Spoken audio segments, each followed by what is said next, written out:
Moms for Liberty really worked miracles. We have a crisis in America in public education. This is the future of our kids and our country. You are joyful warriors. And we are just getting started. Happy New Year's Eve, Joyful Warriors. Today we're sharing a Best of 2025 episode, revisiting one of our most loved conversations, and also our very first episode of the Fire of Liberty show. It's our episode with Scarlett Johnson, the Wisconsin warrior. As we reflect on 2025, we have a lot to be thankful for, and we have big plans for 2026. Thank you for being part of the show. We'll be back live on January 7th. Good morning and welcome to the Fire of Liberty show. This is episode 1, and we are excited to have you with us. Which you'll find in this new show that we have put together is stories from moms and dads that are out on the front lines fighting for America and for their children right now. We started Moms for Liberty almost 5 years ago now, and there are so many stories that I feel like have not been shared. And so each week we're going to come to you live Wednesday morning at 10 a.m. and bring you a mom or a dad to share their story. And we hope the story will inspire you and empower you to take action and stand up for the things that you believe in. And so today's our very first episode, and we invited Scarlett here. She is what I like to call the Wisconsin warrior, and you're going to learn today why she is just so amazing. So, Scarlett, why don't you just say a few things about yourself, and then we'll get into some great stories about you. Hi, Tina. It's great to be here at the launch of this show, and the studio is amazing. It's really, really beautiful, and I'm really excited for what we're doing with Moms for Liberty and a show that's going to celebrate regular moms like myself. That I went from driving my kids around. I'm a mom of 5 in a minivan to. Wait, hold up. You're jumping into the story. I'm going too fast. We'll talk about this great studio that here in our office, Amy and Lisa built and put together. And, I'm so happy with beautiful. it. It's beautiful. It's interesting. This is a whole new experience for me, and I know probably for you. And to know what went into this, making sure the sound is right and the tech is right. Yes. And so it's been, and where everything is measured. And it's funny because for those of you that aren't podcast or, video experts, like even the shelves, I'm like, put the, eye level. I'm used to decorating my house. Yeah. And they're like, no, sitting in a chair level. Mm-hmm. So I'm not sure if you can see it, but I'm going to go ahead and give a shout out to the gentleman that that painting up there on the wall, if they can show it on the camera, I'm not sure. It might be just behind Scarlett's head a little bit. 2 weeks ago, that arrived in our office, and we have the best supporters in the entire country. This gentleman was a educator for 30 years, and he painted that for us. And he detailed in his letter what a lot of the things in the painting mean to him and his 30 years of being an educator. And so we thought it was important to include that in our new Fire of Liberty studio as we talk about kids in America and education. And so but let's get to you, because you are our guest. And I think we're going to get to your story. But first, I just wanted to ask you, let's start at the end and say, where were you last week, Scarlett Johnson? Oh, where was I last week? Well, last week, hard to believe, I was in the West Wing. We were in D.C. First, it started off, we were in front of the Supreme Court, supporting the Maryland Moms for Liberty chapter there, because they had a case that was actually being argued in front of the Supreme Court about books like Pride Puppy, very inappropriate books for children. And what was great is to see Moms for Liberty members from across the country drove out to support Rosalind and to support the chapter. And so from there, I took an Uber and I was in the White House, so it was fantastic. I was able to be a guest of Carolyn Leavitt, the press secretary for the White House.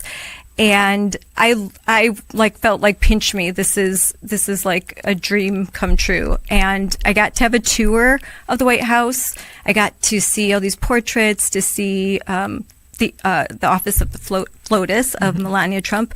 And then I got to meet a lot of the communication staff behind the scenes. Scarlett, what did you bring into that communication staff behind the scenes? Now, this was fun. I made sure to bring Moms for Liberty goodies, special little packages for my friend Ellen, who had arranged everything, and for Carolyn, some Moms for Liberty mug and Moms for Liberty, our Post-it notes, our chapsticks, things like that. And all of the staffers loved it. They loved the chapsticks and the pens and the little notepads. And so I handed those out. And then I had a bunch of Moms for Liberty signs like Save Girls Sports and XXXY, stuff like that. And they loved it. And I basically ended up handing out all of my signs, and they were taping them up. And so it was great to feel like the love that a lot of these younger women had for Moms for Liberty. Many of them don't have children, or they're just starting out their families, and they were recognizing how important the work that we do is, because they will one day have kids that will be attending schools, and they want schools to return back to focusing on excellence in education and not on woke indoctrination. And so the end of that day in the White House, where were you? You're missing one of the most exciting parts of the story. So yes, I was able to actually walk into a press briefing with Carolyn Levitt, to sit in on a press briefing, and Tim Pool was the guest that got to ask a question, and then I got to watch all of it in action. So usually that's something that you see on TV, but to actually be there and see it all happening. And then I went back with Carolyn, and we had a great conversation, and we talked about Moms for Liberty, and she was warm, and she's really smart. And everything that you see when you watch her on TV, she is just as cool, calm, collected, and intelligent behind the scenes, and everyone loves her. So let's talk about, because I think that's fascinating. So here's Scarlett, mom of 5. You gave us a little glimpse of maybe what your life was like 5 years ago, but as of last week, you're in the White House, you're in the press briefing room, you're hanging out with Carolyn Levitt and other staffers in the White House. And of course, I know a lot about you, so I know all the other amazing things you've done over the last couple of years. But let's go back, because I think most moms that are listening, or dads, or people that are listening, may not think that they don't understand. They're like, oh, she's at the White House. You know, how do you get from mom of 5 in a minivan to the White House? So that's what I'm hoping we'll talk about a little bit, and your story, I think, is going to touch some people. And there's a few things when you were sharing your story with me that really jumped out at me. So I'm going to drive you to those, hopefully, in this conversation. So first of all, so you're in a minivan. You've got 5 kids. What are their ages? What are they now? What are they now? They are 26 to 13. So that's a wide range. And when I started, they were very young. So I had kids, in elementary school, middle school, high school, and college. And what is the thing that you went from, I would say, probably politically unengaged? Is that a fair statement? Very fair statement. I didn't even know who my school board members were. I had never attended a school board meeting. I really didn't understand the dynamic. I voted in presidential elections, but, I really just wasn't that politically engaged. And so to go from that, somebody who isn't politically engaged, to where I was, my origin story starts, like many of our moms, with COVID. Yes, and I do. A lot of people know that we launched in 2021, and so it makes sense if that's when a lot of moms got engaged. Why do you think a lot of moms got engaged during COVID? They got engaged because our kids were hurting. And our kids, you think back, because it used to be that the left were like, for the children, everything for the children. But the children got left behind. The children got masked, isolated, treated like vectors of disease. The children were forgotten, and everything was shut down. So I was with my kids. We were all sheltering in our home, and I saw what began as, okay, this is just 2 weeks to slow the spread. turn into months, and anxiety, depression. My kids' world was turned upside down, and it seemed like no one cared. So was there a moment? Was this you think a period of time thing, or was there a moment where you're like, this is it. I've got to do something. I don't know what it is, but I got to do something. Or did it just kind of unfold over months? A little bit of both. It unfolded over months because you're engaged in little by little, you're doing the research, and then you're attending all these virtual meetings, like in your community, trying to figure out, is school going to open? Is my daughter going to be able to play basketball? Is she going to be able to go to ballet classes? Is my son going to be able to go to college? And so you're looking into that. But then the big moment was in August, when my public school system in my school district in Mequon, they did a virtual school board meeting. We all tuned in. Like, they actually, I think the whole system felt like couldn't even support how many parents tuned in. And they announced that they were not going to open schools, and that the school board had abdicated. Just 2020 or 2020? 2020. In August of 2020. August 2020. Here in Florida, Governor DeSantis had come in June and said, we're opening schools, and we're opening them in August. He gave us the flexibility to open the first week, the second week, or the third week, but we were opening schools in August in Florida. We were watching from afar. Yeah. Like loving Florida, wishing some people even moving to Florida because of it. Yeah, I think a lot of people had a lot of Florida envy during that year. So you're in Wisconsin during this time, and it is 2020 fall, time for schools to open, and you get online and your school board says, we're not opening. They're not opening. We don't know when. Is that they said they don't know when, and they decided that they weren't going to vote as board members anymore. They abdicated that responsibility to the superintendent. Scarlett. That exact thing happened on my school board. So I was sitting on a school board at that time. Well, it didn't happen because I literally put my hands down and slammed them on the table during that meeting, because our school board was leading in that. We were trying to decide if things got really, really bad and we couldn't convene in any way, shape, or form, because at that point, you didn't really know what was happening. Who was going to be the one person that had the authority to make decisions on behalf of everyone else until we could convene again? And obviously, it's the elected school board chair, right? We're all elected officials. Yes. We've been given power by the people. The school board chair has been elected by the elected officials. There's nobody better. Nope, my board was doing the same thing. And one person on our board looked at me and said, she said, I would trust the superintendent over any of our elected officials any day. And that's when I was like, what? We have been given the authority by the people. He's a bureaucrat. I loved our superintendent, but he shouldn't have that authority, unchecked authority, without any people or power of the people through their elected officials to hold them accountable. So, we were experiencing that in Florida also, and I think it's a systemic problem through school boards in general. And then the superintendent immediately said, well, I'm going to rely on the county health department. Oh, so he didn't even want the responsibility, right? It was just school board passed the buck. Abdicated. Right. Yeah, they passed the buck. And then the health department, well, I'm going to look at, what Fauci says. Yeah, everybody went up, CDC, whatever, and then you've got this man up there in D.C. putting on 27 masks. We're supposed to trust the experts, but turns out we were right about everything and they were wrong about everything. And that's a lesson that I have internalized, and I think that everyone should, that you have to trust, especially as parents. We knew what was right. We knew what the science was. I'd gone from stay-at-home mom to investigative journalist to I'm reading medical journals, and my son is in medical school, so I'm like, hey, explain this to me. Like, I need to.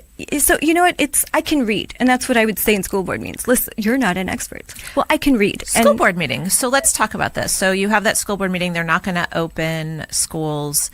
I'm sure some things unfolded and happened. You're becoming more educated. You're reading medical journals now, which, you'd much rather be driving your minivan, I think, and going to soccer games. Yes. But at some point, you decided you were going to attend your first school board meeting and speak. Yes.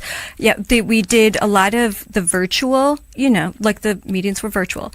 Finally, they had to, by April 2021, they had to go in person because we had been protesting saying these meetings need to be in person. So I am going to be the first speaker among the parents. and I prepare my speech. I time it to 3 minutes. Hold on. At this point, have you ever spoken in public? No. No public speaking No. classes? No. Nope, no, and I had never wanted to. I had never had that desire. And So we have one a former chapter chair, I think in Georgia, that had told me she had never used a microphone. And her school board speech actually went viral around the world, and that was her first time ever speaking into a microphone. Do you put yourself in that category, or? Yes, yeah. So, well, I actually threw up before my speech. I was so nervous. Yes, So did you throw up in the bathroom? In the bathroom. Yep, Okay. I went in the bathroom and threw up, and then like had to gargle and like steady myself, and because it is a Is big that from nerves? From nerves. Nerves. I throw up from migraines, but I've not thrown up from nerves. So Nerves. you're so nervous, and the room's like it's packed. You have one side all masked, and the other side Team Sanity, just sort of like we're here for our kids. Did you have anybody with you? A good friend? Oh yeah, yes. Spouse? We had a large group. We had a large group with us, and my Anybody husband with you was in there. the bathroom while you're throwing up? Oh yes, of course, Amber. She knows who she is. So our Amber? Amber, Amber. a different Amber Okay. from Ozaukee, but Amber Schrader.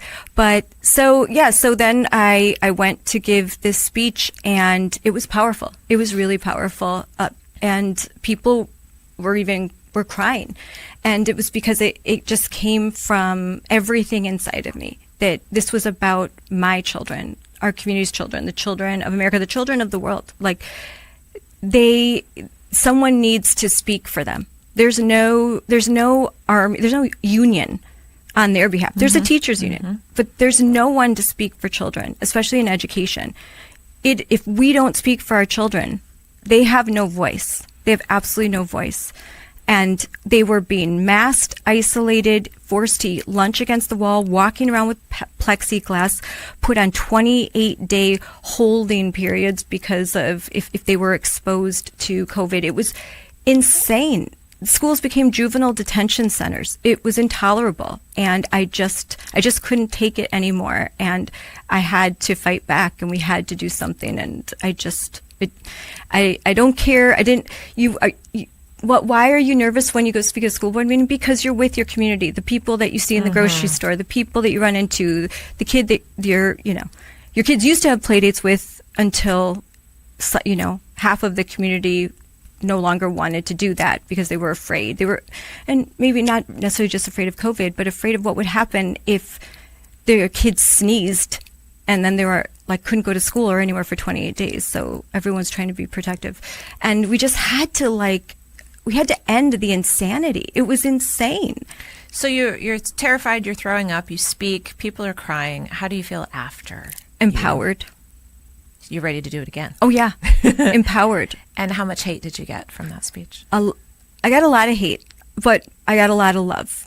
So it's balanced, What's the hate look like at this? I know what the hate looks like now for us. That but what I does it wanted look like to at kill that old point? people, that I didn't care about children, that I didn't care about teachers, that I didn't care about the community, mainly that I wanted the elderly to die, that I was selfish, that I just wanted to put my kids somewhere, all of which wasn't true, I loved spending time with my children, but it wasn't healthy what was happening. It wasn't healthy that they were, and we know that now. Mm-hmm. Now, we knew it then, but now all the facts are laid bare.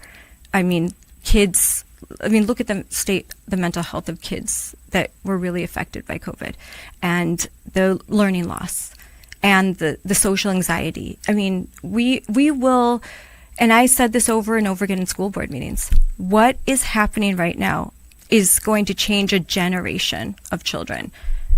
And, I don't forgive them. The learning loss alone. I mean, they're not asking for forgiveness anyway, but I don't forgive them, and they're not even asking. No, people like Randy Weingarten are actually coming out and saying, what did she say recently? I was never in support of closing schools or something of that nature. And somebody called her out. Did you see that Jennings. on X? Oh, yeah. Who called her out? Scott Jennings on CNN. Yeah. And he right to her face. And you know what? I have a kid with learning disabilities. I have a daughter that had a speech impediment. And masks were really good for really good. students with speech impediments. Virtual and masked.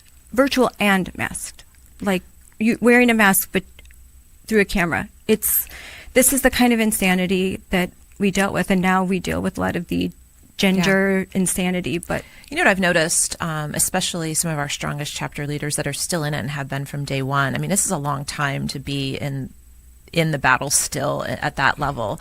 And they are the ones with a lot of them have special needs kids. And, I may not have known that in the beginning when they joined us and came on board, but as you get to know them more, the children that were harmed the most during that period were special needs children. And mama bears came out. I'm not a huge fan of that term all the time, mama bears. We haven't really adopted it much at Moms for Liberty for some reason. But, I mean, that's what happened. The bear and all of us came out when we saw our children hurting. I had a middle school child when all of that happened, and my school board voted to not make masks optional and keep kids 6 feet apart. And he's a very introverted child who is already somewhat struggling in some areas socially. And I pulled him out the next day. Same school system I graduated from, my other children graduated from. I cried. I was on the school board. Like I didn't want, I believed in our system a lot, in our school system. And it was devastating to me, but I knew what that would do to him. He was already struggling with, it was terrible. It was just terrible. OCD, to the level of, the washing and the sanitizing of hands. Yeah. It was bad. It would make me cry to watch my son in that. And so I knew if he put on that mask every day, all day, he would hide behind it. He's an introvert. He didn't want to communicate with others, and I just couldn't allow it. So some of my kids my daughter that was in high school actually got 2 jobs because no one wanted to work, and she good for her. She had 2 jobs and she functioned, and she just found a way through it. I had another child that went through severe social anxiety, and it was a long road, what happened to her, because it was the wrong thing to happen at the wrong time, where she lost everything, her friends, her social network. And there was a lot of criticism, like, oh, you just want your kid to go to prom, or those are probably the most impactful, important things in your child's life. These are the things that kind of define them. Playing sports, sometimes that's their opportunity to go to college. All of these things are important. And we know that now. The loss of all of their social activities, all of their social skills, that was a huge loss. Then my youngest, and I know you'll find this hard to believe, she was actually staging protests at recess with masks, and she would steal all the masks from the office, come home, and her pockets full of masks. Goodness. And she's like, "Mom, I took all the masks, and now they can't give them to the kids." So she's my youngest, so she was awesome, and I was like, high five, that's great. So different kids reacted differently, but they were all affected, and they are. My husband and I were just talking about this. Our kids are still, in some way, the scar of what happened is still there. It will always be there. The emotional scar, but then the national numbers. We saw the national report card come out, and the kids are not making up the learning loss. And I feel like a lot of us were waving the banner back then about the most harmed kids, and it wasn't just special needs kids, but kids in inner cities and Black and Hispanic children. Like the learning loss there, they're not recouping, and that's a whole generation and possibly generational effects that are going to have a problem. And so I'll tell you, in Milwaukee, we actually made headlines because Black school children in Milwaukee are proficient reading at a 4% level. Only 4% of Black school children can read a grade level MPS, and these are 4th graders. Shame so guess what? On they were in those kindergarten during leaders. COVID. Like shame on the education. They didn't system learn to there. read. It's terrible. And if you can't read, you can't learn. You can't learn anything. And where are you going to go in life? And we can spout studies here all day long about how the chances of the number of those children that are going to end up in prison, and you're just sentencing them to a life of struggle and pain, and it's criminal. Yes. It really is. It's criminal. So let's talk a little bit more about your journey. So you speak at the school board meeting, goes well, you're feeling empowered, and then I believe you is it the recall or the school board? Yeah, we run start comes the next? recall. I mean, we actually had one. We ran one candidate, and he won. He got the most votes, so we were feeling even more empowered by April 2021. So you had a candidate. You got you and your team of moms and warriors dads. of Yep. parents say there's a seat open. We're going to support this candidate and we're going to get him elected to our school board. But that's just one seat. That's just one seat. And so that happens. Yes. And so good job, right? Yeah, Okay. we were happy, but still the vote was 6-1 to keep masks on. Okay. And so now you got 5 more school board members to take care of. Yes. And what happens next? So what happens next is we realize that despite winning this election, despite all of the news, all of, even this was nationwide And news. you know who your school board members are now. Yeah, I know who they are. And they know who I am. And I remember putting a post up on our national Facebook page, like 3 months into launching, and saying, "Do you know who your school board members are?" And people were like, "No, no, no." And then, "I do now. I do now." I sure Like, learned. You sure learned. Yes, who they I were. sure Okay, learned. so and 6 we were people you want to regular. get rid of. Yeah. But so we thought, okay, they're going to listen to us now. No, and they still would not vote. They still would not take back that voting power. Wow. They were still arbitrary guidelines for COVID, and they would have. There was even a case where in a elementary school, all the kids were masked for a Halloween party, but all the teachers weren't. And Okay, the great. teachers, we saw those pictures. Yeah. Maybe not from your school, but what's her name in Georgia? And it's just despicable. Yeah. Okay, so what? So we decided to recall 4 school board members. What's So that take? What is a recall for a mom or a dad that's listening right now, and what they may not know what a recall is? So recall is basically because the elections had already happened, there's certain statutory guidelines. There were 4 school board members that we could statutory recall according to Wisconsin law. And what that is you force another election. You recall them, and now they have to run again in a special So election. we, the people in this community, have decided these 4 people are doing a really bad job not representing us. They're representing us poorly, and so we can. What do you have to do to get somebody recalled? So first of all, we had to meet for months and organize and decide, is this what we want to do? Because it's a big step and it's going to take a lot of work. You only have 60 days to get 16,000 signatures. And this is a community of 16,000 signatures in 60 days. Guys, that is not easy to It's do. not in a small when you run community. for office here in Florida, I think I had to get 1,000 signatures. It takes you months to get, because they have to be, I'm sure they have to be qualified signatures. Yes. It can't just be, everyone is checked if the signature's not right, if they're not, Yes. they have to be a registered voter, I'm Yes. sure. All of those things. You have to get their address, their phone number. You have to have them sign. And we were doing 4, so they had to sign 4 sheets. Oh my goodness. And so we had a little trick with that. We'd say, can you sign? Oh, and wait, there's 3 more. Just go ahead real fast. Do the other 3. Yeah, and there's no real fast because you have to have every bit of it filled out. And they are Everything. sticklers. At least They are here they are. sticklers. They'll throw them out for anything. Yep. And actually, when we had all of them, we had committees with stacks of these where moms would get together till late at night, going through line by line, making sure, oh, wait, they didn't check this. We have to go drive How many back. people you have working on this? Oh, we had about 30 moms. Okay. And some dads, too. Yeah. Some dads. Okay. It was... And so you need 16,000 signatures in 60 days. Did you get them? 60 days. We did. We got them. And where are those 4 school board members? Well, most of them, so we finished, we did the recall. We were laughed at. We were made fun of. We were standing on the side of the road to get signatures. We stood in front of the public library, in front of grocery stores. We went to churches. We knocked every door in our community, probably twice. We went on radio, everything. And a lot of the left just made fun of us and thought this ridiculous until we actually got the signatures.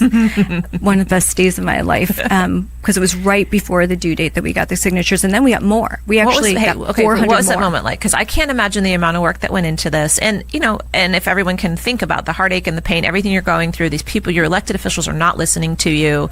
You get a win with one, they're still not listening to you. You go through all this work, and then you realize you have met the requirement. So we had to we've constantly been, we're always counting and going through and making sure. And so I think it was the 2 days before the deadline, we're standing out in front of, on the road with our folding table and our signs that we duct tape. And the count comes in. It's my friend announced, we have the signatures right now.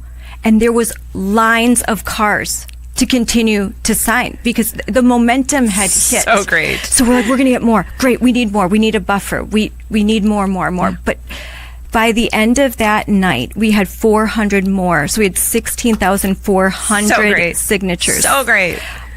We were crying. We were dumping water on each other. We ordered pizza. It's like you were a sports team that just won the Super Bowl. Our kids were there cheering with pom-poms. I have pictures of it. It was we were weeping, hugging each other, crying. We did it. It was such a win for our kids. And national news the next day when we delivered these to the Mequon-Thiensville School District office, we had national news everywhere following us around, AP News, following our journey, watching us turn them in, all of this stuff. And we were so proud. And then came the really hard part. The really hard part? The really hard part was the special election that had to occur you had now a really short period of time to run 4 people against those 4 school board members. And that's when the teachers' unions, Democrat Party got involved. Well over $200,000 was spent to defeat us. And the things they said, the headlines, lawsuits, we were unprepared for.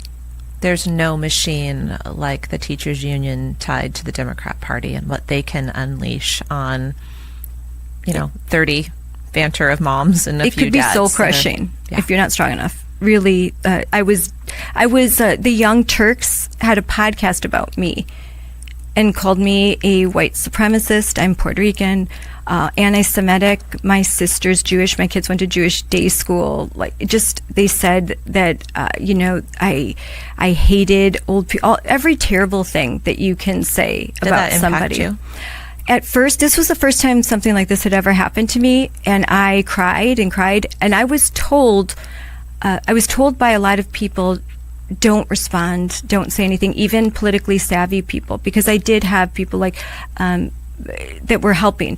But the chairman of the Wisconsin Republican Party, Brian Schimming, at the time he didn't have that position. He was a mentor, and he just said, no, you had to fight. You had to fight back. And a lot of other people said fight back, and so I did. And I put out my own op-ed, and I started to do more media and defend myself, and I didn't roll over and take it. And that is really how I got to where I am now, surviving that. Because once the machine comes after you, and they unleash an arsenal, everything they have, and you're still standing, I realize now there's nothing they can do. They have done their worst, and I survived. And that makes you so strong. That is a superpower. And I think if there's one superpower I have, it's that I know I can survive anything that they say. How did that impact, so all those attacks, how does that impact your family, your sister, who you said your sister was Jewish? It was hard. It was hard on my family, but when I refused to back down, and they saw the impact that had, and they were there with me. We'd go to the grocery store, and in person, online, the keyboard warriors, they say mean things. In person, all I had was thank you, hugs, thank you for what you're doing for kids, thank you. My kid, the stories that people would come up to tell me about their children, and how they felt no one was fighting for them. But when they saw me, they had the courage to fight, and they were just happy that there was someone that was willing to just take all the slings and arrows. And at some point, my dad's a U.S. Marine who re-enlisted after 9/11. So he's much older, and it took him like a year. They had to find his whole his files on microfiche. So he did two. They called him Pops. He did 2 tours in Iraq and 1 in Afghanistan. And so I just thought, he's I love my dad, and I thought he's the bravest man I know, and when I wanted to quit, he's like, you can't quit, Scarlett. You're a hero. And if you quit, what message are you sending to your kids? What message are you sending to, because if you quit, then everyone will think, I can quit. I can quit too, like I had to. And I think that people talk about courage. They talk about what it's like to be brave, but you don't know what it means until you're there, and you have to make a choice. Like, do I stand? Do I take this? Or do I just go away quietly to a quiet life and forget about all of this? And I realized then, like, I have courage. I can be brave. And that's the message that I share. That you can think that you're nobody. Who am I? I'm just a mom. But you can make a difference if you're just brave enough to just take that chance, because so few people are. And when you do it, courage is contagious. Then one other person. And pretty soon you have an army behind you. And so I only like to talk about all the terrible things that happened, because I don't care. Now I'm here. Yeah. It doesn't matter. I don't read the comments. I don't read the comments anymore. You don't? No, I never do. I never read them. I read almost every comment, even that comes to Moms for Liberty. I still read them all. I don't know why. I never read the comments. People used to share them with me, and I said, stop sharing them. Like, yeah. I don't, because it's not real. It's astroturf. What's real, I will listen to a comment from someone who loves me and cares about me. That's from the heart. I don't take advice from people that hate me and who hate this country and who would harm my children. I don't take their advice. Why would I take the advice of crazy people? I don't let crazy people decide what I'm going to do. I decide that with my family. And I've said to you, I love what is in front of me more than I hate what's behind me. I'm not going to listen to people that their heart is full of hate and rage. And now I feel sorry for them. Yeah. I feel sorry for them, because for you to have that much hate in your heart, there's something bad happened. Something's wrong. And I want to pray for them, and I might have a little more sympathy for them if they weren't trying to destroy my country and take my children from me. But because they're doing that, I have to fight them. Goodness, Scarlett, you are such a courageous example, and your story is it's similar to most of the leaders of chapters in Moms for Liberty. So I'm just so looking forward to more episodes of this podcast too, to dig in with some of our other moms, because it is what you've overcome it's no small feat, and our haters definitely pile on and they try to break us. And so I'm just so proud of you. I think it's a good time to for me to tell you how proud of you that I am. Let's talk a little, just touch quickly. So were you one of those 4 school board candidates? Is that when you ran? Yes, I was a candidate, and I ran, and I lost. We have 42% of the vote. We ran as a slate, which I was kind of happy about, considering they had turned me into literal Satan. That 42% of people came out to vote for me. And what was really interesting, and I think a lot of other moms and dads who've run like I have, you never saw the candidates. They were never out in public. They never did anything. They didn't have to be. They had all the money. You said $200,000 behind them, which in a school board race is astronomical. Most school board races aren't more than $5,000, and so they didn't have to. We had rallies. We had support. It seemed like, wow, we've got this. The momentum we had, but then the numbers come in, and you're like, what happened? Like, where did that come from? And I realized that they were organized. They were so organized, and I'm like, that's what we're missing. We need to be as organized as this astroturf enter stage Moms for Liberty, right? Enter stage Moms for Liberty. Enter Amanda Nidweski, who was a co-chair of Kenosha at that time. And after I'd lost, and I'm laying on the couch, and I'm like, I don't want to get up. in the morning. Like my husband took the kids to school. So another low. Yeah, another low. And she called me and she said, "Girl, lady, you're it's okay to feel bad about this, but God has a purpose for you.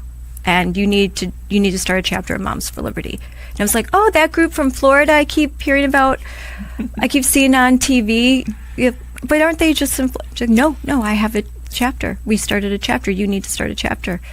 And so I called y'all, and pretty soon, like I went to Tampa for the first summit, and I met my people. I met my tribe. I cried through most of that summit because it was like... Did you really? That was a very emotional summit. That was the first time all of us got together, met for the first time. It was, we've had 3 summits since. We have one coming up in October again, but I don't think there's anything that can replace those 500 moms and a few sprinkled dads at the time. Yeah. The power that was in that room. There were some moments. The last Sunday, I couldn't stop crying with Dr. Alveda King on stage. We had just been raked through the coals with all the names you were called nationally. We were called racists and all types of things. And then you're sitting at a table. Oh, me too. Everything that happened. Oh, that happened to me. Oh, did this? And you realize, like, oh my gosh, it's the same playbook in every state. We all had war stories. We are the U.S. Marines of grassroots conservative. We are the U.S. Marines. Yeah. We had the same battle scars, the same stories, the same. And then you're like, well, what strategy worked for you? Or try this. This worked for me. Or just basically, I felt recharged. Yeah. Like my batteries were like, oh my gosh, on zero. You go to Summit. And boom. It's a good time to plug for Summit, momsforliberty.org. That's not the point of this show, but Summit is going to be in Orlando this year. It's going to be bigger than ever, October 16th through the 18th. So, I can't say enough good things about Summit. If you're looking for your people, join us because it's remarkable. I can't say enough good things about Summit. So you get to Summit, you decide to start your chapter.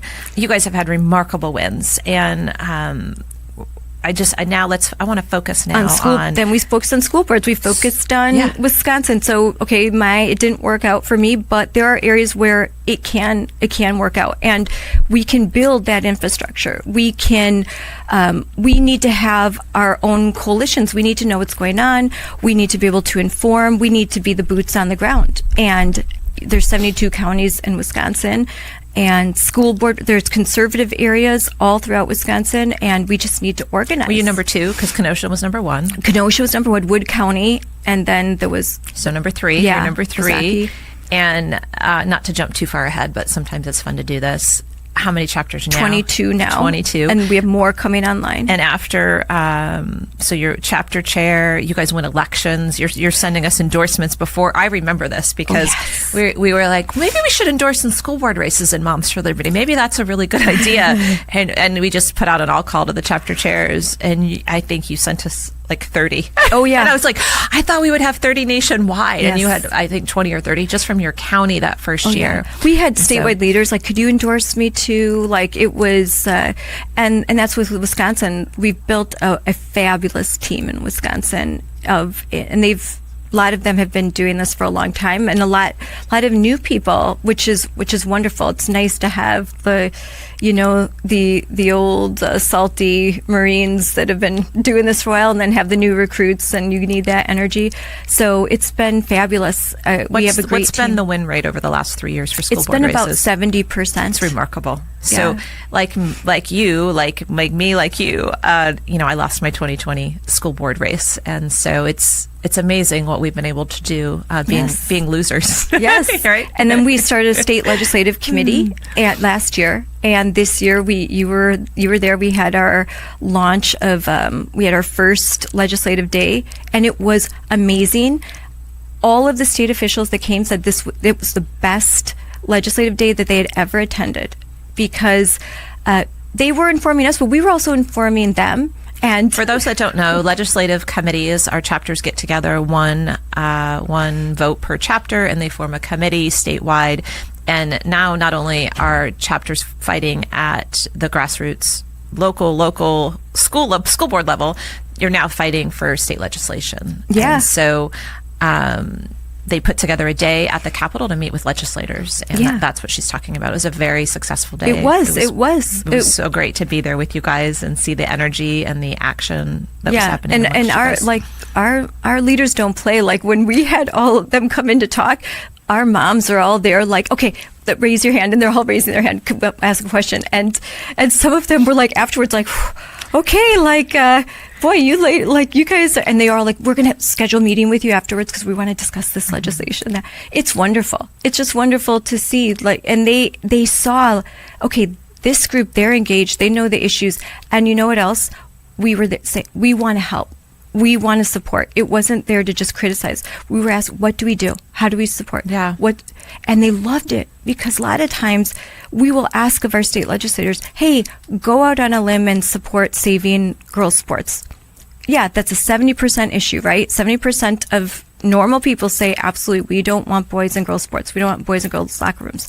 However, when they introduce that legislation, our side doesn't show up to test. They don't go to the committee hearings. They weren't, at least. Mm-hmm. But the other side, every Capitol is in usually a pretty liberal, progressive area. It's usually near a big college campus. So the clown cars will show up, and hundreds, if not thousands of people will show up opposing that legislation, making their lives just unbearable. So that's why they don't like to do it, because they're like, well, I'm doing this. Where are you? Right. Who supports? Does anybody really support this? You're trying to represent the people, and no one shows up to speak. I saw that serving on a school board. You know, we'd have literally 1,000 in my school board meeting, Red for Ed, Moms Demand Action, protesting. And I'd be like, is there anyone out here that would like me to vote the other way? And crickets. Yeah. I called up the GOP. Is there anybody over there that would like to come down and support this? You know, do you want me to vote for it? Well, you know, we're interested in this and that, and we're in foreign policy. I'm like, this is your local school. It's our biggest budget in the county. Yes. It is the biggest employer in our county. Yes. It is the most important thing that's happening right now. Well, half of your property taxes, biggest employer. It's huge, and no one was showing up, and that's kind of what I realized, that a lot of these things happen because I never showed up before. And so we can't get complacent. We have to show up. Yeah, you might miss, sometimes I miss one of my kids' games because it's a school board meeting or because there's something I need to do. But that's something, like, you don't want to do too much of that, but every once in a while you have to do that. Or you'd rather be home,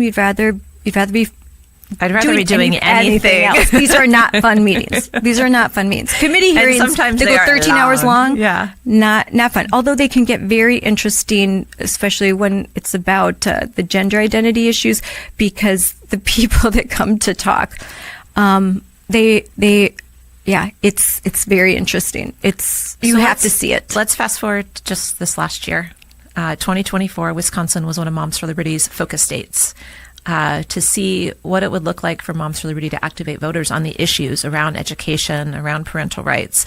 And so you became a state ambassador, along with 3 others. We had 4 state ambassadors there. And you led the charge statewide to get out the vote, not for any specific candidate, but for any candidate that happened to stand with parents and support girls only in girls' sports and girls only in girls' bathrooms, and support the right of a parent to fundamentally, like the fundamental right of a parent to direct the upbringing of their children. So there was only so many of those on the ballot. And so we were able to point to that. So tell me what did that look like for you to go from mom who didn't know her school board existed, basically, voting only in presidential elections when they were prime time and in the front and center, driving a minivan, 5 kids, to state ambassador for Moms for Liberty, engaged in getting out the vote, basically, for probably the most important presidential election. I know everybody says it, but truly, it really was. We were in a really bad track. So what does that? What was last year like for you? First of all, there's a series of things. So all of that with Moms for Liberty, but also I became a chair in my county party, in the county Republican Party. So I got involved. Didn't like what was happening there. So again, let's go. Then we have to go in and we have to fix it. We have to change it. We have to run for these positions. We have to attend county meetings. I became a delegate I ran and won a position to be a delegate for the Republican Getting involved everywhere. president. Yeah, so I was on the floor when Trump was nominated. I was involved. I got to learn and meet people and have relationships. Worked closely learned to work with the Republican Party, young Republicans, and also TPUSA, Turning Point, doing events with other like-minded building coalitions, C4s like Turning Point, America for Prosperity, all of them, and especially because Turning Point, they have a lot of the younger activists, and so moms, and it all worked out. We're all fighting for the same things, and so you build coalitions, you get involved in your county party, and I started to develop a good name that I'm willing to work, willing to put the effort out there, willing to support, not be negative, to try to just be positive, be a positive force for change, always joyful, joyful warriors. Like even, that it's really important. Being joyful doesn't mean that you're not strong, passionate, that determined. Doesn't mean you don't fight back. You said you fought back, but you can fight back with a smile on your face. Yes. You can fight back joyfully. You can stand your ground. And I think you do that very, very well. So just tell me about the experience of 2024. So you're now involved in the Republican Party. You're leading Moms for Liberty. You're one of 4 state ambassadors. And somehow I see you, I guess, officially on the Trump train, right? Yes, and I made a lot of friends. Yeah, or the Trump bus or the Trump train, or whatever you want to call it. I was the only woman. First of all, I was the only woman among all of these men, the great men. They were really, really nice. But So how do you get on the Trump train? How do you go from soccer mom to being... I got a call. Speaking. I see you at the rallies. I see you with President Trump. I see you in front of the bus, all of these places. Like, how do you get there from there? I got a call. Like, Scarlett, are you willing? We need you. We would love to have a mom that's willing to speak about the issues that you care about. These are, and frankly, they knew. They looked at the polling. They noticed some things, that every time President Trump mentioned saving girls' sports, our issues made it to his platform, his top, whatever it was, 10 or 15. Erupted. Yep. When he talked about critical race theory, DI, the crowd erupted. So they looked around Wisconsin and they said, who's a woman that's representing this that we can bring on the team? And they called me. They called me. And my husband, who's a saint, because this was a lot of time away from my family. Sure. And he's like, do it. You got to do it. You need to do this. This is what you wouldn't be happy doing anything else. And frankly, I loved it. I mean, we traveled all throughout Wisconsin. I went to counties in Wisconsin I didn't even know existed. And Wisconsin is really beautiful. I realized how beautiful my state was. And I am more passionate for my state now than ever when I saw that there's so many rolling farms and hills and beauty. And yet in these areas that are mostly conservative, there's drag queen story hour. There's a boy undressing in front of girls in a locker room. The stories I heard, the stories that even to this day, they'll say, oh, that didn't happen. I know they happened because I looked in the eyes of the parents, tearful eyes, begging me, Scarlett, help me. When you have several hundred people doing that, it became like a passion. Like, I had to do it. I have to help. I have to find a way to help. And traveling my state, I realized that this is really important. And the issues I'm talking about are important. There were parents that told me I wasn't going to vote in the election. I really just was sick of politics. But then I saw you speak and I talked to you. And not only did I vote, I took 10 people with me. And that just made everything worth it. And then you took those stories, and other chapter leaders in the 22 chapters around the state took stories from parents, and they sent them locally to other people to say, this is happening in your school, down the street, the most local issues, via text, via postcards, via emails. We helped at the national level amplify that with you all. It was a big deal. It was a big deal. It was a big deal. We were reaching a group that isn't reached by all of the sort of the big 250,000 voters we identified in your state, and just shared with them what was going on. Like, people, how did you get them to turn out to vote? Well, we just we just told them what was happening. Yeah. And you all did it locally on the ground with people in your community. And the messages came from you. You did videos that said, this, my community, let me tell you what's happening down here. And then we would push that out via text in different ways. And what would you say? What was the result of that by election day of those 250,000 voters? We had, I believe, was it a 93% turnout rate among the voters we contacted? It was 93 or 94%. Thank you, Scarlett. Thank you, Scarlett, the ambassadors, the chapters in Wisconsin. You, in my opinion, delivered Wisconsin for sanity. Like you always like to say, team sanity. That's what you say. Well, I say thank sanity. you. Thank you for fighting for us. Thank you for providing us the opportunity to have these resources that we had wanted so much. Thank you for listening to grassroots. So many organizations say that they want to help and then they don't follow through, but you followed through with your leadership with Moms for Liberty. You came through for us and proved that if grassroots organizations like ours, if we have the resources, we can make a difference. You don't need the big flashy things sometimes. Like it is the people on the ground that know their community that can make a difference. Someone comes in from California and says, "Oh, hey, vote." In your Wisconsin, I'm going to tell you, that's not going to work. It doesn't work in most places in the country. You're not country. going to be able to go to St. Croix County and say, "I'm from New York, you should vote for so-and-so." That's not going to work. They want to see people from their state that they trust. And you have to build that relationship. And I and members of my team, the other ambassadors, we spent a lot of years building relationships, putting the time in, not seeing the fruits of that work. Now we're seeing it. And boy, when that harvest comes, it's a beautiful thing to see. So I would say you've had some lows, but some huge wins in Wisconsin. Huge. Would you say it's all been worth it so far? Oh my gosh. I'd do it again. I'd do it again a million times over. Would your family say it's all worth it Yes. so far? Yes, they would. They would say it's worth it. They are really proud of me. And I've got a 16-year-old. Okay, a 16-year-old.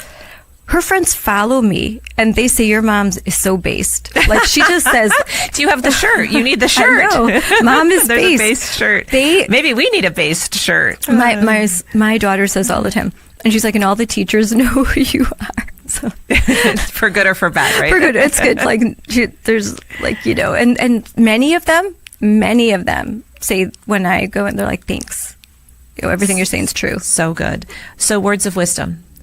For parents that are listening right now, for those that are still on what we like to say, their comfy couch, just wishing somebody else would take care of it in their community, words of wisdom for them.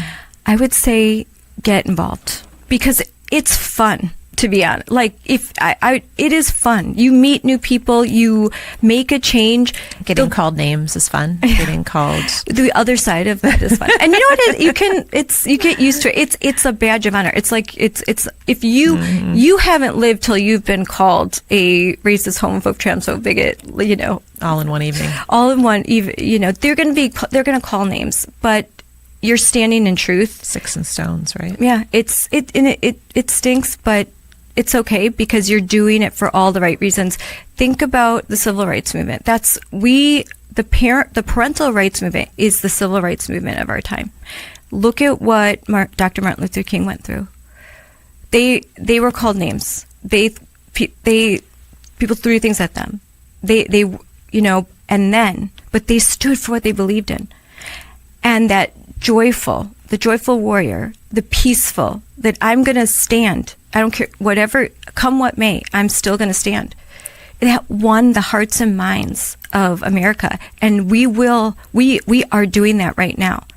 Remember 2022, they designated us as a hate group, and now it's like, whatever. Yeah. Whatever. What's your fire? What lights that fire? So that, the show is the Fire of Liberty. And so we're going to wrap it up here with love for my country, love for my family. I love what is in front of me. It's not that I hate what's behind me. I don't hate. I love. And I have to fight for the things that I love. And I love this country. And I love I love everything, but I love going to DC. My heart sings everything that we stand for. We are the greatest country in the world, and I refuse to. Ronald Reagan said, "We don't want to be the generation that sits on the porch and tells our grandchildren what America was like when we used to be free." I refuse to let that happen. This is the Alamo. There is no back door. The only way out is through. If you don't pick a side will pick you. So pick a side with us. And if you're not a member of Moms for Liberty, you need to be, because, you will have friends, you will have fun, and you will have a purpose, and you'll make a change. Okay. I think that's a pretty solid ending to a fantastic interview. I appreciate you coming all the way to Florida, to the beach. I know it was really hard. Oh yeah, hard to come down here out of Wisconsin. It's raining there right now. And join me for our very first episode. I just love talking to you. It's just an honor to have you as a member of Moms for Liberty and representing Moms for Liberty. Just as a side note for everyone else, Scarlett now is also running our social media, which is a huge relief, because we honestly, as well as we've done on social media up until now, it has been piecemealed by several of us trying to just keep it afloat. And so I'm so excited. Thank you for stepping up again and being willing to serve. We're excited to have you. Yeah. And I'm excited about our new podcast and where this is going to go, and our new studio. And so, America, get off your comfy couch, get out and be like our Wisconsin warrior, Scarlett. Yeah, it's really exciting. I love the direction we're taking, and that we're involved in new media now too. So that's wonderful. Thanks, Scarlett, for being here. Thanks for having me.